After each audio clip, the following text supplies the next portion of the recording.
I am Ethan, 27 years old, and last month I experienced something I never thought possible. My appendix ruptured, requiring emergency surgery. I called my family repeatedly, but they all chose my cousin Brian's birthday party over being at the hospital with me. I woke up alone in recovery, groggy and disoriented, only to see my phone light up with a message from my mom. "We need to talk. Urgently." Below it, 89 missed calls.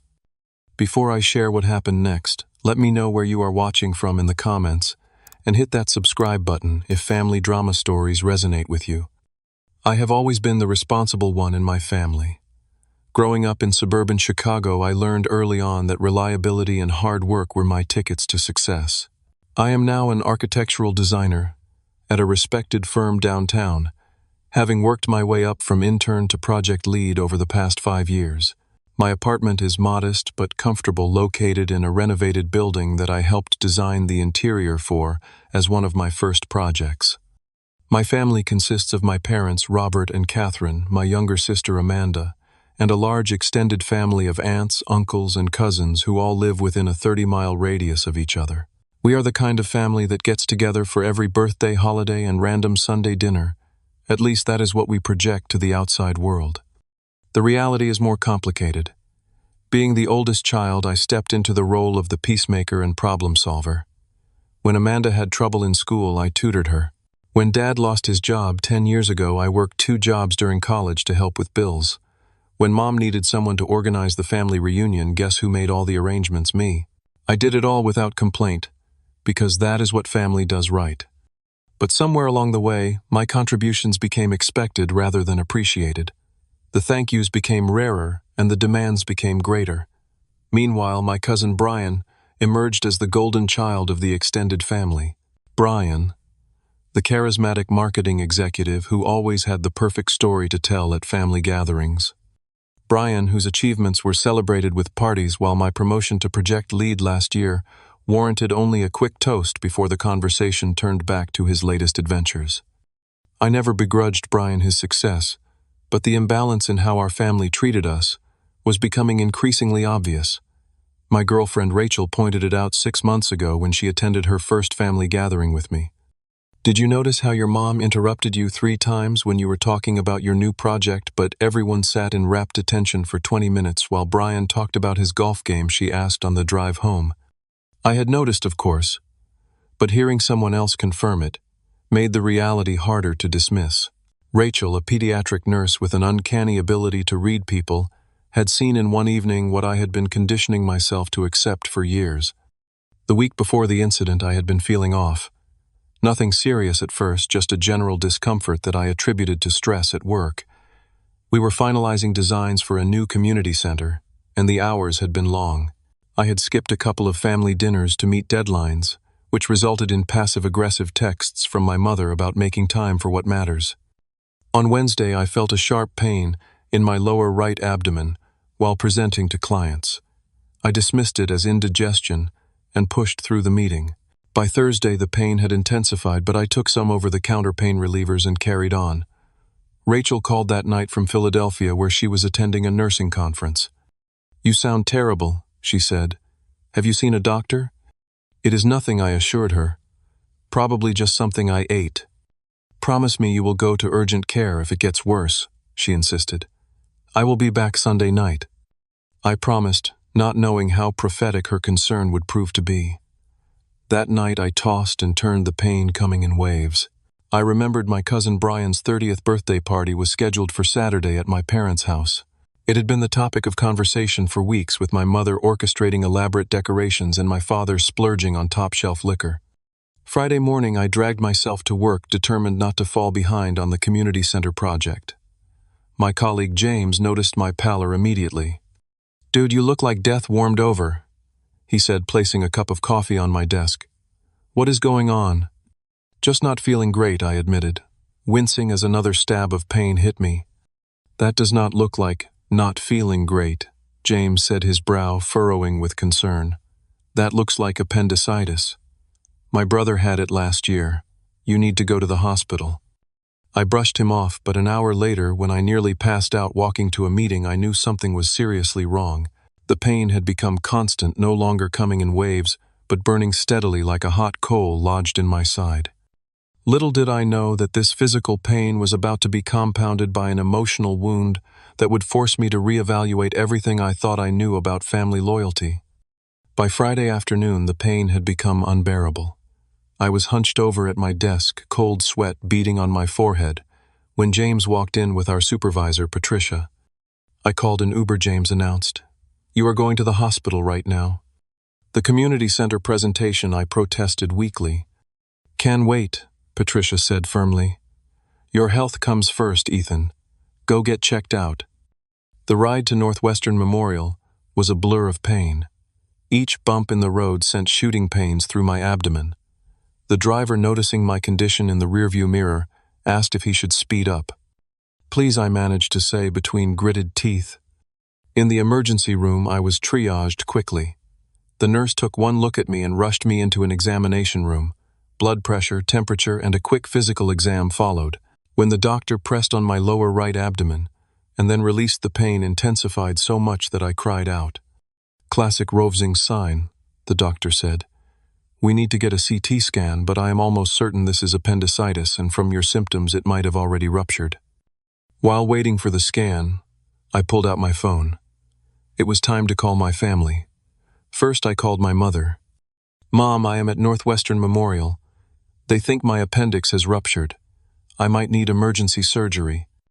There was a pause on the other end. "Today, but we are setting up for Brian's party tomorrow. All the decorations just arrived." The response hit me like a bucket of ice water. "Mom, this is serious. The doctor says it could be life-threatening if they do not operate soon." "Well, can they not just give you antibiotics or something? Your father is picking up the custom cake in an hour, and I need him to hang the banner when he gets back." I could not believe what I was hearing. "Mom, they are talking about surgery. Tonight. Can you or Dad come to the hospital?" Another pause. "Honey, there is just so much to do for tomorrow. Brian's turning 30, it is a milestone. You know how important this is to everyone." Next, I called my sister Amanda, hoping for a different response. "An appendectomy. That is like a routine procedure, right?" she said. "You will be fine. Besides, I am in charge of the party games for tomorrow. I cannot leave now." My Uncle Steve, who lived closest to the hospital. "Bad timing, kiddo. I am picking up your aunt from the airport. She flew in specially for Brian's big day." Aunt Sarah. "Oh dear, that sounds serious. But I am watching Brian's kids while he and his girlfriend finish shopping for the party. Can you call someone else?" With each call, the knot in my stomach tightened, and it had nothing to do with my inflamed appendix. Not a single family member offered to come to the hospital. Not one. The CT scan confirmed the doctor's suspicion. My appendix had not just inflamed, it had ruptured, spilling bacteria into my abdominal cavity. The situation had escalated from urgent to critical. "We need to get you into surgery immediately," the surgeon, Dr. Patel, explained. "The infection can spread quickly and lead to peritonitis, which can be life-threatening." While the nurses prepared me for surgery, I made one last desperate call. Rachel was still in Philadelphia, but she answered on the first ring. "Ethan, what is wrong?" I explained the situation, trying to keep my voice steady. "I am getting on the next flight," she said without hesitation. "Have you called your family? Is someone with you?" I called. "They are all busy with Brian's birthday preparations." The silence on the other end spoke volumes. Ethan put the doctor on the phone. Rachel said, her voice tight with controlled anger. I handed my phone to Dr. Patel, who spoke briefly with Rachel, explaining the procedure and expected recovery. After hanging up, she looked at me with concern. "Your girlfriend is a nurse. She is very knowledgeable. She asked all the right questions." Then more gently, "Is there really no family member who can be here?" I shook my head, the weight of the realization crushing me. They are all busy with a birthday party. The anesthesiologist arrived, introducing himself as Dr. Chen. "We are going to take good care of you, Ethan," he assured me. "When you wake up, the pain will be managed, and we will have you on antibiotics to fight the infection." As they wheeled me toward the operating room, I made one final attempt, sending a group text to my parents, sister, and several aunts and uncles. Going into surgery now. Appendix ruptured. Serious situation. Please come if you can. The last thing I saw before the anesthesia took effect was my phone screen showing the message delivered, but not a single response. As I drifted into unconsciousness, I could not help but wonder. If I did not wake up, would they regret choosing a birthday party over being there for me in what could have been my final hours? I awoke to the steady beep of monitors and the sterile smell of hospital antiseptic. The recovery room was dimly lit with nurses moving efficiently between patients. My throat felt raw from the breathing tube, and a dull throb emanated from my abdomen, muted by whatever pain medication coursed through my veins. "Welcome back," said a gentle voice. The nurse leaned over me, checking my vitals. Her name tag read, Lisa. "Surgery went well," Lisa continued, noting my confused expression. "Dr. Patel removed your appendix and cleaned the infection. You will need to stay for a few days on IV antibiotics, since there was significant contamination from the rupture." My first coherent thought was to look for my family. I turned my head, slowly scanning the room for a familiar face. There was no one. Did anyone come for me? My voice was a raspy whisper. Lisa's expression softened with sympathy. "Not yet, honey, but your girlfriend called. She is on her way from the airport." The absence of my family hit me harder than the physical pain. I had undergone emergency surgery, and not a single relative had shown up. The birthday party had won out. "Your personal items are in this drawer," Lisa said, retrieving a plastic hospital bag. "Your phone has been going off non-stop for the last hour." She handed me my phone, and the screen lit up with notifications. 89 missed calls, dozens of text messages, and at the top a message from my mother, "We need to talk, urgently." My hands trembled as I unlocked the phone. The timestamp on my mother's message showed it was sent 3 hours after my surgery began. What could possibly be so urgent that it warranted this message? And so many calls, yet not urgent enough for anyone to come to the hospital. I scrolled through the texts, each one more bewildering than the last. "Mom, why would you do this today of all days, Dad? Your mother is very upset. Call as soon as you can. Amanda way to steal Brian's thunder. Again, Uncle Steve low move kid. Really low. Aunt Linda. We are all very disappointed in you." What was happening? I had just survived a life-threatening medical emergency, and my family seemed to be angry at me. For what, getting sick at an inconvenient time? Then I saw it. A Facebook notification. Brian had posted photos from his pre-birthday dinner. The caption read, "Amazing surprise at my birthday dinner. Thanks to everyone who made this special announcement perfect." I tapped on the post.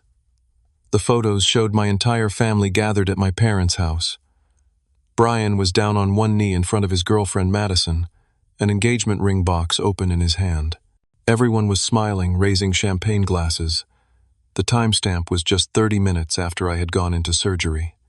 Brian had proposed at his birthday celebration. While I was under anesthesia fighting for my life, my cousin was putting a ring on his girlfriend's finger, surrounded by our cheering family. And somehow, based on the messages flooding my phone, I was the villain in this scenario. The door to the recovery room opened, and Rachel rushed in, still wearing her conference lanyard, pulling a small suitcase behind her. "Ethan," she cried, rushing to my bedside. Her face was pale with worry, her eyes red-rimmed from either tears or lack of sleep. Probably both. I got here as fast as I could. The flight was delayed, and traffic from O'Hare was a nightmare. She took my hand, her eyes scanning my face, my monitors, the IV lines. The nurse part of her assessing my condition, even as the girlfriend part of her was clearly fighting back emotion. The doctor said the surgery went well, but there was significant infection. "Why did you wait so long to go to the hospital?" I tried to smile, but it felt more like a grimace.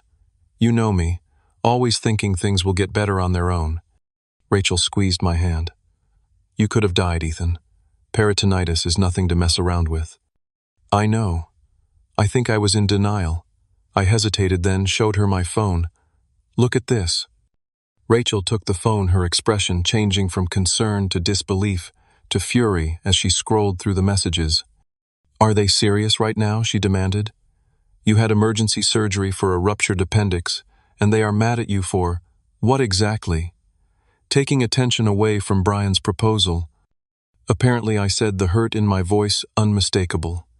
Rachel set the phone down with controlled deliberation, as if afraid she might throw it across the room if she moved too quickly. "This is beyond ridiculous. This is emotional abuse, Ethan. No normal family behaves this way."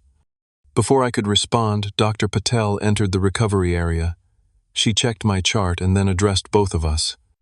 "The surgery was successful, but I want to emphasize how serious this was. Mr. Anderson, you came very close to a life-threatening situation. The infection had already spread significantly. If you had waited even a few more hours, we would be having a very different conversation right now." I saw Rachel's face pale even further at the doctor's words. "He will make a full recovery though, right?" Rachel asked, her professional demeanor momentarily faltering.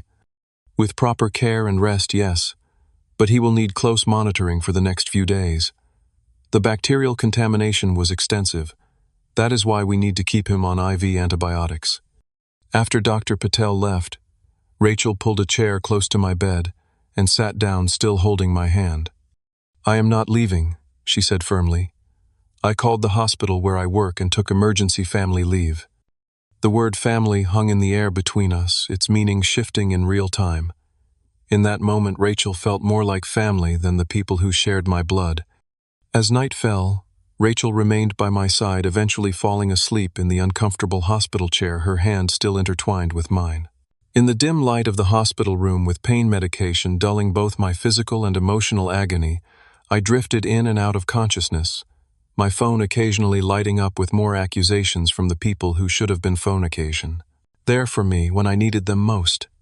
The next afternoon, Dr. Patel deemed me stable enough to be discharged, though she emphasized the need for rest and continued oral antibiotics. The hospital staff provided detailed care instructions for my surgical wound and warning signs of complications to watch for. "Is someone taking you home?" the discharge nurse asked. Before I could answer, Rachel stepped forward. "Yes, he will be staying with me. I am a registered nurse and can monitor his recovery." As we left the hospital, Rachel guided me carefully to her car. The walk from the wheelchair to the passenger seat was more exhausting than I had anticipated. Every movement pulled at my stitches, a sharp reminder of the trauma my body had endured. "We will go to my place," Rachel said decisively as she started the car. "It is closer to the hospital if we need to come back, and I have a first-floor bedroom set up for you." I nodded, too tired to argue, and honestly relieved not to be going back to my empty apartment. Rachel's two-bedroom condo was cozy and well-equipped, with a spare room she had already prepared with extra pillows and easy access to a bathroom. Once I was settled in bed, Rachel brought me water and medication. "Are you up for talking to your family, or do you want to rest first?" I glanced at my phone, which had continued to accumulate messages. I should probably call my mom back, find out what this is all about. Rachel nodded, her expression neutral, but I could tell she was bracing herself. "I will be in the kitchen making soup. Call if you need me." Taking a deep breath, I dialed my mother's number. She answered on the first ring. "Ethan, finally, do you have any idea what you have done?" Her tone made me flinch. There was no, "How are you feeling?" or "I'm so glad you are okay," just immediate accusation. "Mom, I had emergency surgery for a ruptured appendix. What exactly do you think I have done?" Do not play innocent with me, young man. You knew Brian was planning to propose at his birthday dinner. You knew how important this was to him, to all of us. I was genuinely confused. What? No, I did not know that. No one told me anything about a proposal. Of course, we did not tell you. It was a surprise. But you must have overheard us talking about it, and you could not stand Brian having the spotlight for once. My head was spinning, and not just from the pain medication. Mom, are you seriously suggesting I ruptured my own appendix on purpose to take attention away from Brian's proposal? Well, the timing is awfully convenient, is not it? Just when everyone was gathering for the announcement, suddenly you have this emergency that you expect everyone to drop everything for. I was speechless. The accusation was so irrational, so divorced from reality that I could not even begin to formulate a response. Uncle Robert said, "You have always been jealous of Brian's success," my mother continued. "And this just proves it. Do you know Brian and Madison had to rush their announcement because everyone was distracted by your text messages? The professional photographer we hired barely got any good shots because people were checking their phones. The sheer absurdity of the situation might have been funny if it had not been so painful. My own mother was berating me for having a medical emergency during my cousin's party. "Mom, I almost died," Dr. Patel said. "If I had waited a few more hours, the infection could have been fatal. Does that mean anything to you?" There was a pause, and for a moment I thought I might have broken through. "Well, you did not die, did you? But you did ruin Brian and Madison's special moment, something they can never get back." The callousness of her response left me breathless. It was as if I was speaking to a stranger, not the woman who had raised me. "Mom, I do not know what to say. I did not choose to have appendicitis. I certainly did not choose to have it rupture. I called everyone in the family for help, and not one person came to the hospital. We were busy with the party, Ethan. You know how much planning went into it. More important than your son's life." Another pause. "You are being dramatic. Appendectomies are routine procedures. A ruptured appendix is not routine. It is life-threatening." My voice had risen, and I felt a sharp pain in my abdomen. Taking a breath to calm myself, I continued more quietly. "The surgeon told me I was lucky they caught it when they did." Well, regardless of how serious it was or wasn't, the fact remains that Brian and Madison feel their engagement announcement was overshadowed by your situation. They are very upset and they deserve an apology. I could not believe what I was hearing. "You want me to apologize to Brian and Madison for having emergency surgery?" "For the timing of it, yes. And for sending those dramatic text messages during their special moment." Before I could respond, I heard Uncle Robert's voice in the background. "Is that Ethan? Put him on speaker. I want to talk to him." My mother obliged, and suddenly, Uncle Robert's booming voice filled my ear. "Listen here, Ethan. We all know what you did. You have always tried to one-up Brian, and this time you went too far, faking a medical emergency. That is low even for you." "I did not fake anything, Uncle Robert. I had surgery. I have the hospital bills and a 6-inch incision to prove it." "Convenient excuse. You probably went to the hospital with a stomachache and convinced them to do unnecessary surgery just to steal Brian's thunder." The accusation was so outlandish that I actually pulled the phone away from my ear and stared at it in disbelief. Rachel, who had come to check on me, raised her eyebrows questioningly. I put the phone on speaker so she could hear. "Uncle Robert, that is the most ridiculous thing I have ever heard. No one gets unnecessary abdominal surgery for attention." "Well, the family is not buying your story. Brian wants an apology, and he deserves one.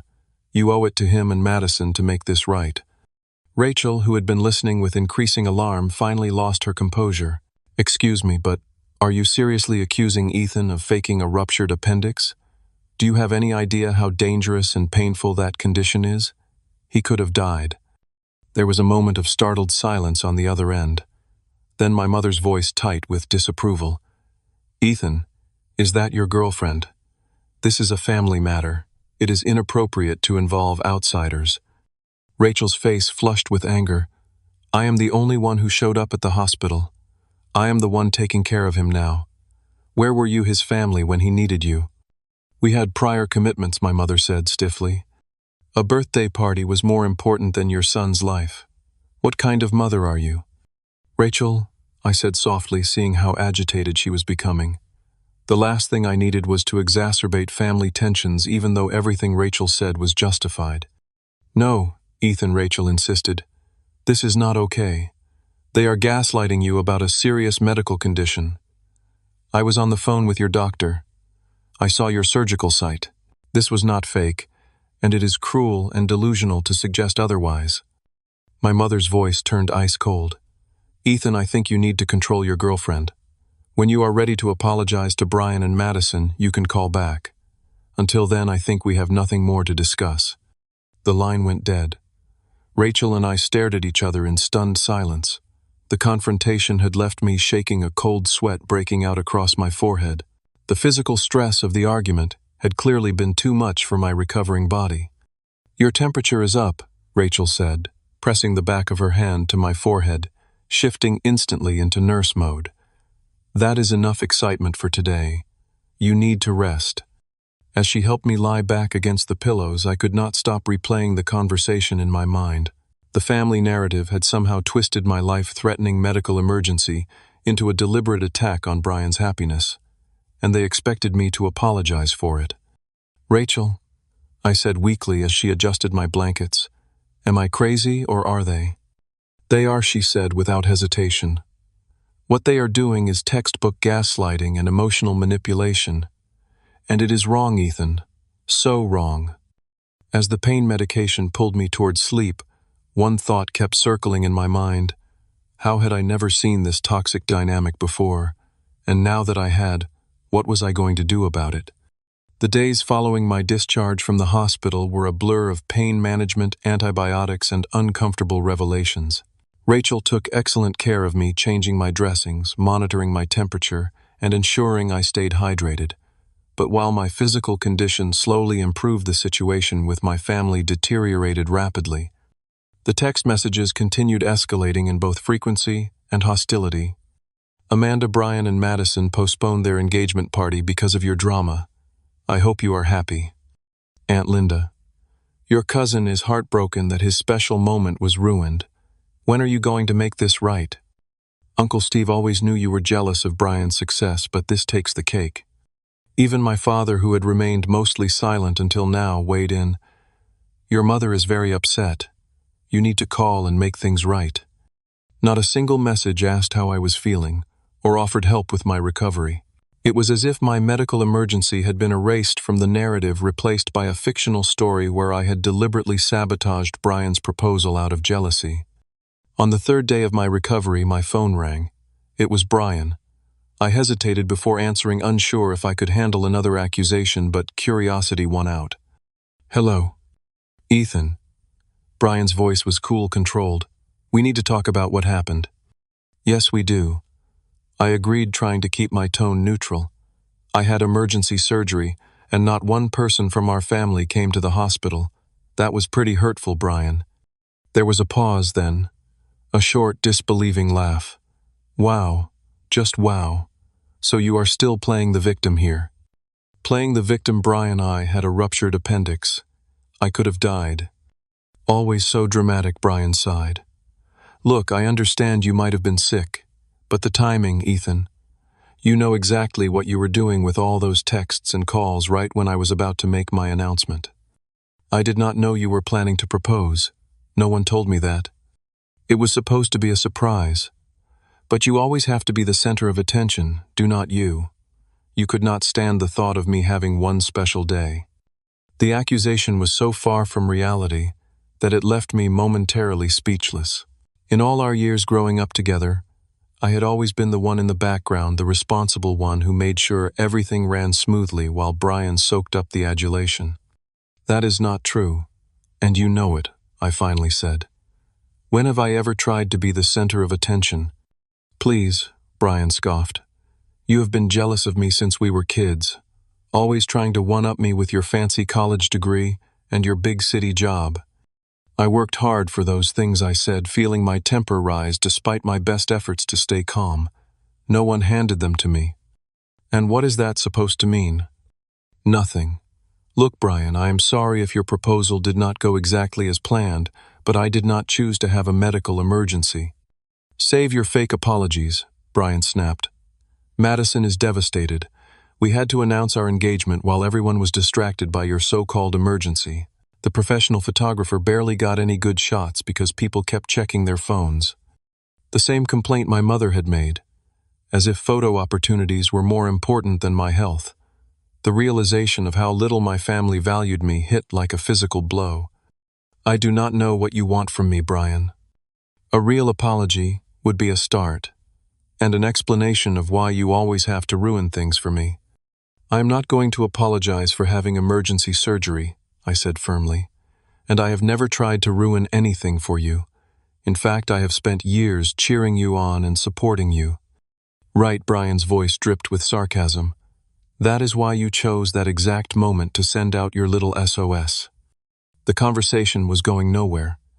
Brian was entrenched in his narrative, and no amount of logic was going to change his mind. "I think we should talk about this when I am feeling better," I said, suddenly exhausted. "Sure, run away from the conversation. Typical Ethan." Brian's voice hardened. "Just know that the family is pretty united on this. You owe Madison and me an apology, and until we get one, do not expect things to go back to normal." After hanging up, I lay back against the pillows, my surgical sight throbbing in tune with my racing heart. Rachel found me like that, staring at the ceiling, my phone clutched in my hand. "Another family call?" she asked, sitting on the edge of the bed. I nodded. "Brian this time. Same story as my mom. I apparently ruined his proposal on purpose and owe him an apology." Rachel took my phone gently from my hand and placed it on the nightstand. "Ethan, I want to try something. The next time someone from your family calls, I want to record your side of the conversation. Not to use against them or anything, but so you can hear yourself." "Hear myself?" "Yes. I think you might not realize how you sound when you talk to them. How you automatically apologize and take responsibility for things that are not your fault." I considered this. "Okay, but I am not sure what good it will do." The opportunity came sooner than expected. That evening my phone rang again. It was my father. Rachel set up her phone to record and nodded encouragingly. "Hi, Dad," I answered. "Ethan." My father's voice was gruff, uncomfortable. "Your mother is very upset about this whole situation." "I know, Dad. She made that clear. She says you refused to apologize to Brian and Madison for having appendicitis." "Yes, I refused to apologize for that." My father sighed heavily. "Look, son, sometimes in family we have to be the bigger person, even when we do not think we have done anything wrong. Dad, I was rushed into emergency surgery. I needed my family and no one came. How am I the one who needs to apologize here? It was bad timing, that is all. No one is saying you planned to get sick, but the way you handled it, sending all those messages during Brian's big moment. I sent those messages because I was going into surgery. I was scared, Dad. I thought I might not wake up." My voice broke slightly on the last words. There was a long pause. "Well, you did wake up, and now we need to move forward. The way to do that is to make things right with Brian and Madison." "Make things right? What about them making things right with me? No one even visited me in the hospital, Dad." "We were busy with the party, Ethan. You know how much planning went into it. More important than your son's life." Another heavy sigh. "You are being dramatic. The doctors took care of you. You are fine." "I am not fine. I had major surgery. I am in pain. And my entire family is treating me like I did something wrong by getting sick. See, this is the problem. You are making everything about you again." I felt like I was losing my mind. Getting upset that no one cared about my life-threatening medical emergency is making everything about me. "You know what I mean, Ethan. Just call your cousin, apologize, and we can put this whole thing behind us." "I am not going to apologize for something that was not my fault." "Then I do not know what to tell you. Your mother is not going to let this go, and neither is Brian. You need to be the peacemaker here like you always are." After the call ended, Rachel stopped the recording and played it back. Hearing my own voice, the way it shifted from confident to uncertain, the way I kept defending myself against absurd accusations rather than calling out the fundamental wrongness of the situation, was eye-opening. "Do you see what is happening?" Rachel asked gently. "They are making you responsible for managing their emotions. They are turning your medical emergency into a personal attack on them. And the scary part is you almost sound like you believe it might be your fault." She was right. Years of family conditioning had trained me to accept responsibility for keeping the peace, even at the cost of my own well-being. The next day brought a new complication. The hospital sent preliminary billing information with a significant portion marked as patient responsibility. Confused, I called the insurance company listed on my card. "I am sorry, Mr. Anderson, but according to our records, your coverage was terminated 3 months ago," the the representative informed me. Your parents removed you from their family plan. What that is impossible. They never told me. The notification would have been sent to the policyholder, your father. We show that a letter was sent informing all covered members of the change. I had never received such a letter. My parents had removed me from the family health insurance without telling me, and now I was facing thousands of dollars in medical bills for a surgery that had saved my life. When I called my father to ask about this, his response was evasive. We had to make some changes to our coverage. I meant to tell you, but it slipped my mind. Slipped your mind? Dad, this is going to cost me thousands of dollars. Well, you have that good job in the city. We figured you could get your own insurance. The casual way he dismissed potentially bankrupting medical debt was the final straw. This was beyond neglect or misplaced priorities. This felt deliberate. That evening, James from work stopped by to check on me, bringing a care package from the office. As he sat in Rachel's living room, I found myself recounting the bizarre family response to my surgery. Let me get this straight, James said, his expression incredulous. You had a ruptured appendix emergency surgery, and your family is mad at you because it happened on the same day your cousin got engaged. Hearing it summarized so plainly highlighted the absurdity. Yes, that is basically it.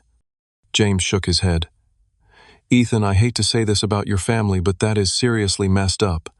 Like textbook toxic behavior. I am starting to realize that I admitted. My brother went through something similar with his in-laws, James continued. Always being made to feel like the bad guy for normal, reasonable things. His therapist called it scapegoating. The term resonated uncomfortably. Had I been the family scapegoat all these years without realizing it? As James was leaving, my phone pinged with a group text from my mother's Sunday dinner this weekend. Brian and Madison will be there. We expect everyone to attend and help put this unfortunate situation behind us. 4 p.m. sharp. The subtext was clear. This was my opportunity to publicly apologize and restore family harmony. The fact that I was still recovering from major surgery seemed irrelevant. Rachel read the message over my shoulder. You are not seriously considering going, are you? I looked up at her, a new resolve forming. Actually, I am, but not for the reason they think. Sunday arrived, and with it, a strange calm had settled over me. The past week had been a revelation, each interaction with my family, peeling back another layer of dysfunctional dynamics that I had normalized for far too long. My surgical wound was healing well, but the emotional wound inflicted by my family's response to my medical emergency had only deepened. Are you sure about this? Rachel asked as she helped me button my shirt. My movements were still restricted by pain and the healing incision. You do not have to face them yet. You are still recovering. I am sure, I said with a certainty that surprised even me. If I do not do this now, nothing will change. They will keep gaslighting me, and I will keep doubting myself. Rachel nodded, though concern still shadowed her eyes. I will drop you off and wait in the car as we discussed. If at any point you need to leave, just text me, and I will come to the door. Thank you. I squeezed her hand. For everything. Before leaving Rachel's apartment, I gathered several items into a folder. My hospital discharge papers, the surgical report describing the ruptured appendix, and extensive infection photos of my surgical site that the hospital had taken. For medical documentation and the preliminary medical bills showing I had been dropped from the family insurance. The drive to my parents' suburban home was tense but quiet. I used the time to center myself to rehearse what I wanted to say. Not in a scripted way, but to ensure I would not be derailed by emotional manipulation or gaslighting. When we arrived, Rachel pulled up a short distance from the house. Remember, I am right here if you need me. I nodded, took a deep breath, and walked to the front door with as much dignity as my healing body would allow. My mother answered her expression, shifting from a prepared smile to a tight-lipped assessment as she saw me. Ethan, you came. Her eyes flicked past me, searching for Rachel. Is your girlfriend not joining us? No, Mom. This is between family. She seemed satisfied by this, stepping aside to let me enter. The house smelled of pot roast and fresh-baked rolls, the traditional Sunday dinner menu unchanged since my childhood. In the living room, the extended family had already gathered. Conversations halted as I entered, all eyes turning to me with expressions ranging from disapproval to curiosity. Brian and Madison sat in the place of honor on the central couch, their clasped hands prominently displaying Madison's engagement ring. My father stood by the fireplace, nursing a scotch. Amanda perched on an armchair, her gaze averted. Uncles, aunts, and cousins filled the remaining seats, the atmosphere thick with anticipation. "Well, look who decided to grace us with his presence," Uncle Robert announced, breaking the awkward silence. "Feeling better, are we?" The sarcasm in his tone was unmistakable. I chose not to rise to the bait, simply nodding and taking a seat in the only remaining chair directly across from Brian and Madison. My mother bustled in from the kitchen, wiping her hands on her apron. "Dinner will be ready in 20 minutes. I thought we might use this time to clear the air about recent events." She looked pointedly at me, the expectation clear. This was my cue to apologize. Instead, I placed my folder on the coffee table. "Yes, I think that is a good idea. I would like to address what happened last weekend." Brian shifted uncomfortably, exchanging glances with Madison. My father took a long sip of his scotch. The stage was set for the confrontation they had orchestrated, but I sensed they were unprepared for me to take control of the narrative. "First, I want to congratulate Brian and Madison on their engagement." I began, keeping my voice steady and sincere. "Finding someone you want to build a life with is truly special." This seemed to catch them off guard. Madison offered a tentative smile while Brian's eyes narrowed suspiciously. "That said, I think there has been a significant misunderstanding about what happened last weekend," I continued. "I did not choose to have a medical emergency during Brian's birthday party. My appendix ruptured, requiring immediate surgery to save my life." "We know you were in the hospital, Ethan," my mother interjected impatiently. "No one is disputing that. It is the timing, and the way you handled it, sending all those desperate messages when you knew it was Brian's special moment." "I did not know Brian was planning to propose," I said calmly. "No one told me that." "It was a surprise," Amanda exclaimed. "We were not supposed to tell anyone." "Exactly," I nodded. "So how could I possibly have planned a medical emergency to coincide with a surprise I did not know about?" This simple logic seemed to momentarily stun the room into silence. Uncle Robert broke it with a dismissive wave. "The point is, your so-called emergency ruined a once-in-a-lifetime moment for Brian and Madison. The least you could do is acknowledge that and apologize." I turned to look directly at Uncle Robert. "I called every person in this room when I was being prepped for emergency surgery. Not one of you came to the hospital. Not one of you even called to check if I survived the operation. We were busy with the party," Aunt Linda protested. "You know how much planning went into it." "More important than my life?" I asked quietly. The question hung in the air unanswered. I opened my folder and removed the surgical report. The surgeon removed my ruptured appendix and found extensive bacterial contamination in my abdominal cavity. I explained, placing the report on the coffee table. "Dr. Patel informed me that if I had delayed seeking treatment by even a few more hours, I could have developed peritonitis, which can be fatal."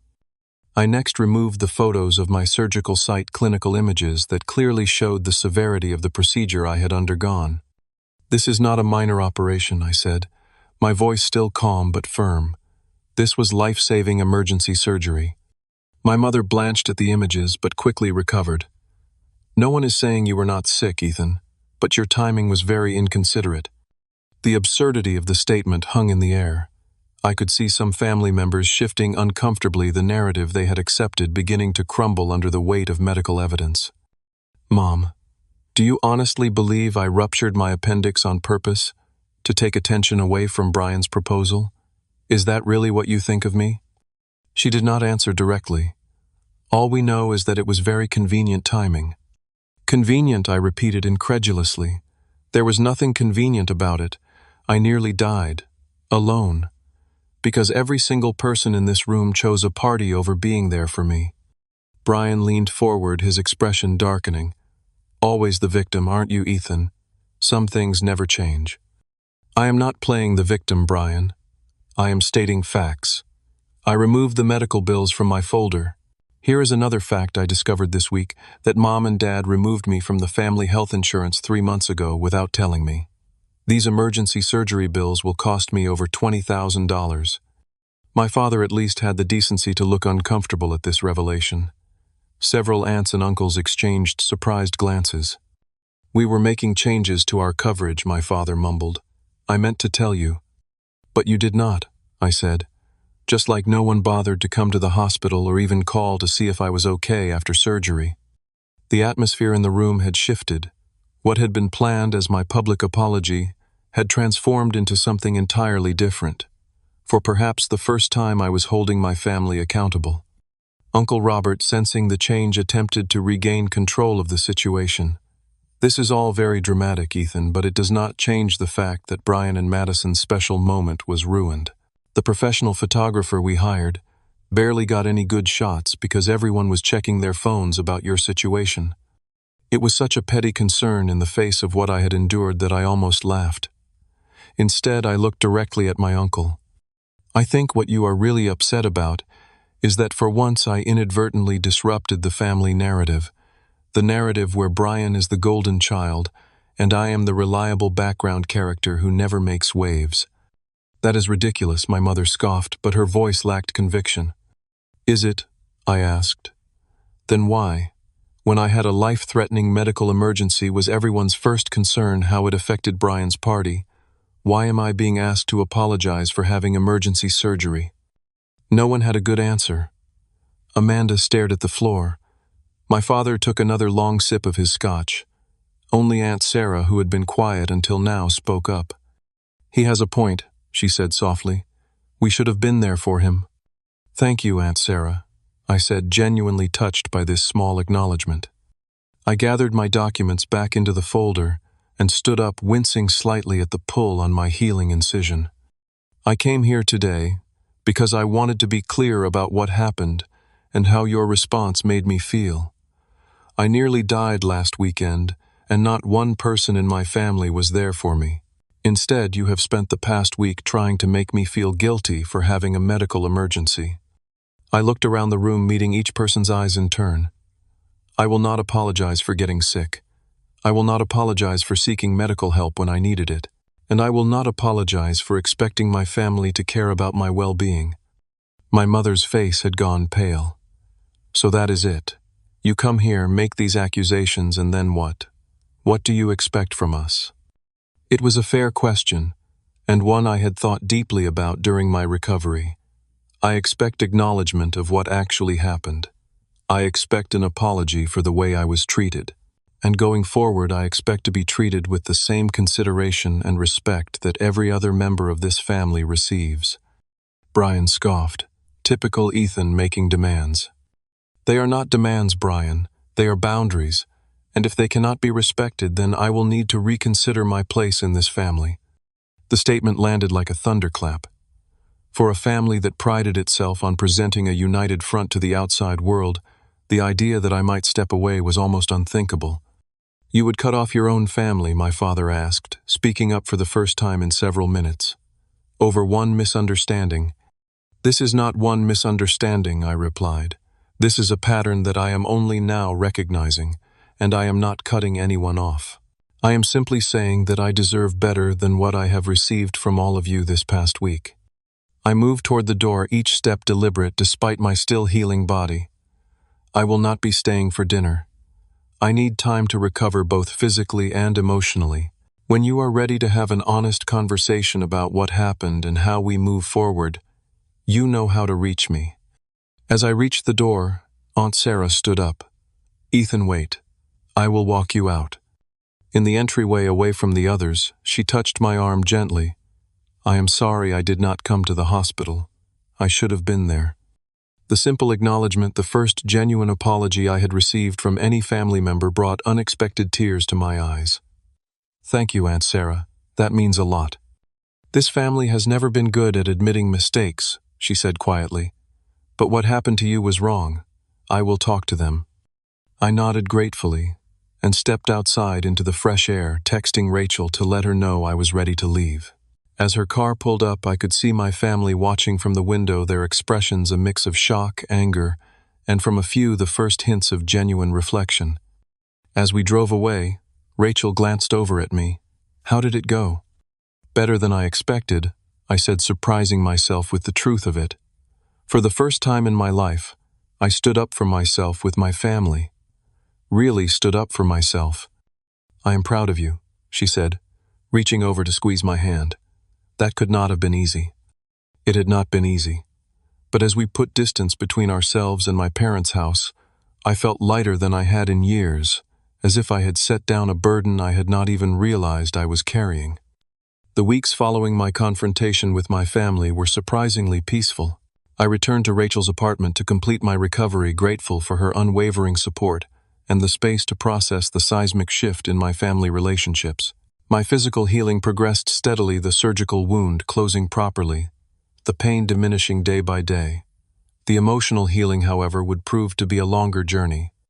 3 days after the Sunday dinner showdown, I received an unexpected call from Aunt Sarah. "Ethan, I want you to know that what you said really made an impact," she began, "at least on some of us. After you left, there was quite a discussion." "What kind of discussion?" I asked, trying not to get my hopes up. "The kind where uncomfortable truths finally get acknowledged," she said. I pointed out that for years you have been the one we all count on, the one who drops everything to help, who never complains.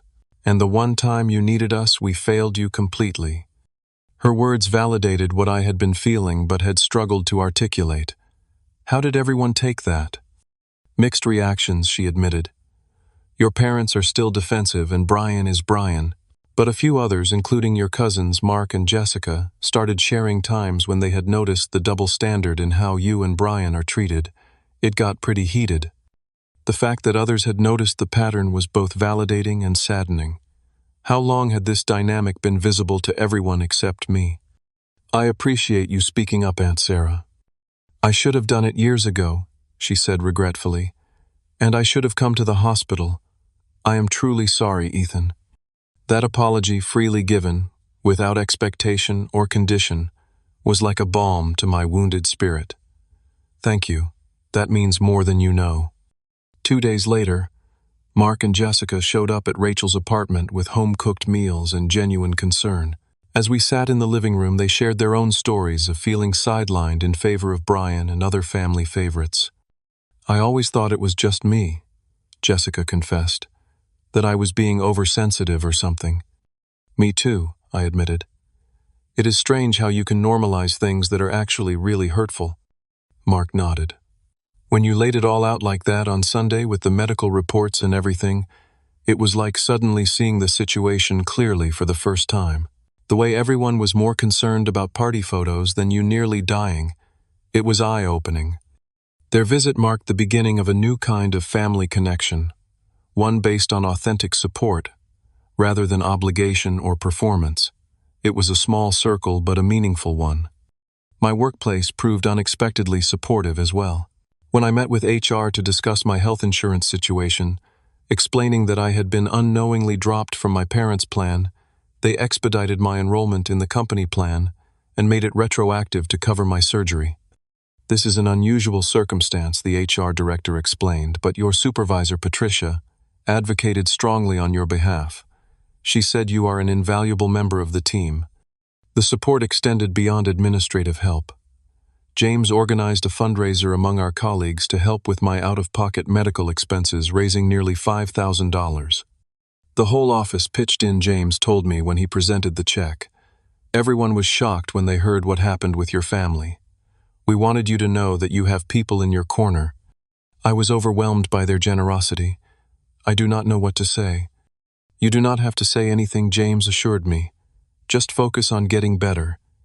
Your desk is waiting for you whenever you are ready to come back." This outpouring of support from colleagues, some of whom I barely knew beyond professional interactions, contrasted sharply with my family's response and reinforced what Rachel had been gently suggesting: I needed to reevaluate what family truly meant. On her recommendation, I started seeing Dr. Michaels, a therapist, specializing in family trauma. In our sessions, I began to understand the dynamics that had shaped my relationships for decades. What you are describing is a classic scapegoat role, Dr. Michaels explained during our third session. In dysfunctional family systems, there is often one person who becomes the repository for family tensions and problems. They are expected to absorb negativity while maintaining the family's preferred narrative. And that person was me, I said, the pieces falling into place. Based on what you have shared, yes. Your role was to be the responsible one, the fixer, the one who puts everyone else first. When you had a crisis that required others to support you instead, it disrupted that established dynamic, and the family reacted with hostility rather than empathy.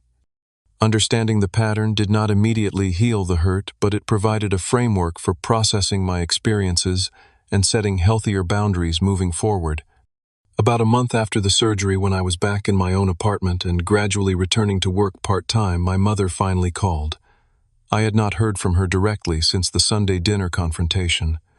"Ethan," she began, her voice lacking its usual confidence, "I have been thinking about what happened."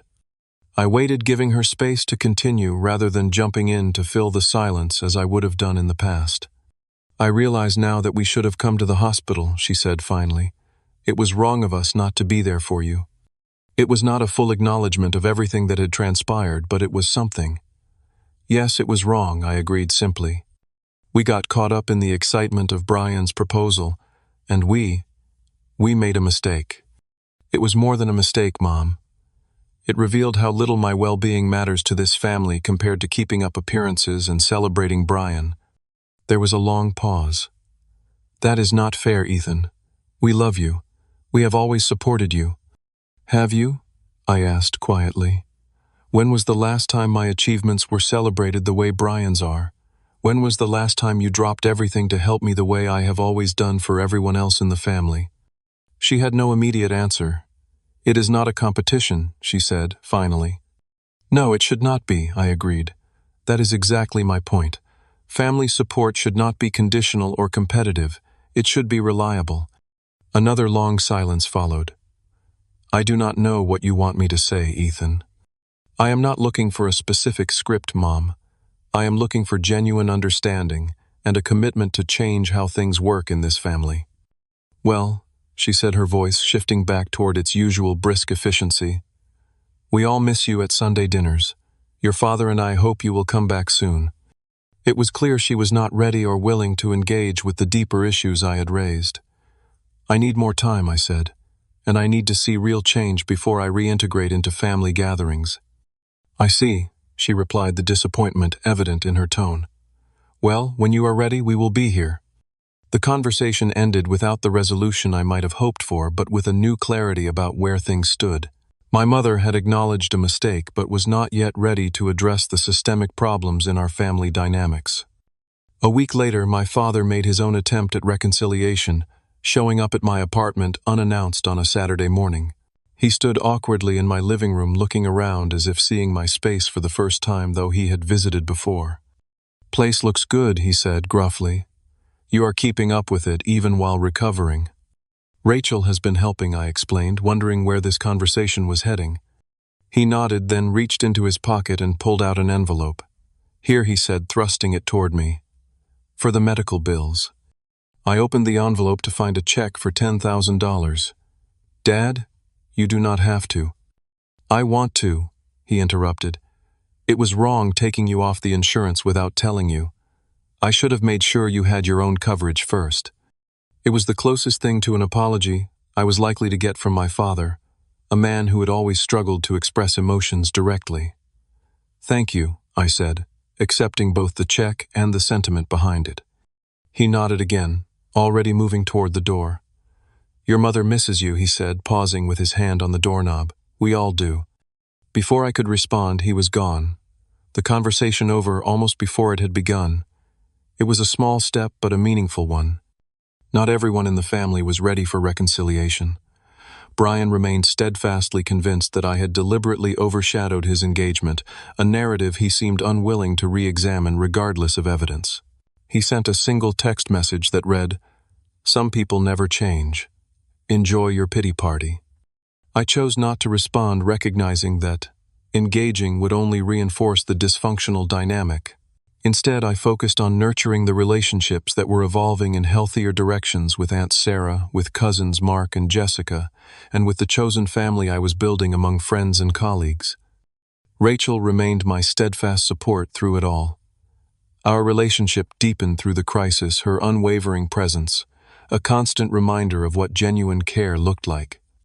"You know," she said one evening as we sat on my balcony watching the sunset over the Chicago skyline, "when I first met your family, I was confused by how you described them versus how they actually behaved toward you. You talked about this close-knit, supportive family, but what I saw was something very different. I think I had convinced myself that was the reality," I admitted. "It was easier than acknowledging the truth." She took my hand. "The truth is hard sometimes, but living an authentic life based on truth is ultimately less painful than maintaining illusions." 6 months after my emergency surgery, I received a promotion at work to lead designer on a major new development project. The old me would have mentioned it briefly at family dinner, expecting minimal acknowledgement. The new me celebrated properly with the people who had proven their support: Rachel, James, and other colleagues, Aunt Sarah, Mark, and Jessica. We gathered at my favorite restaurant, toasting to new beginnings and authentic connections. The happiness in that room, the genuine joy in my accomplishment, underscored everything I had learned about what real support looked like. That same week, I had a final conversation with my mother, setting clear boundaries for our relationship moving forward. "I am willing to attend family gatherings again," I told her, "but things need to be different. I will not tolerate being dismissed or devalued. I will not accept being gaslighted about my experiences. And I expect the same level of support and celebration that other family members receive." "Ethan, that sounds very transactional," my mother said hesitantly. "It is not transactional, Mom. It is mutual respect. That is the minimum standard for any healthy relationship." There was a pause as she absorbed this. "We will try," she said finally. "It may take time for everyone to adjust to the new arrangement." I understand that, I assured her. "I am not expecting perfection, just genuine effort and respect." As I ended the call, I felt a sense of closure that had eluded me for months.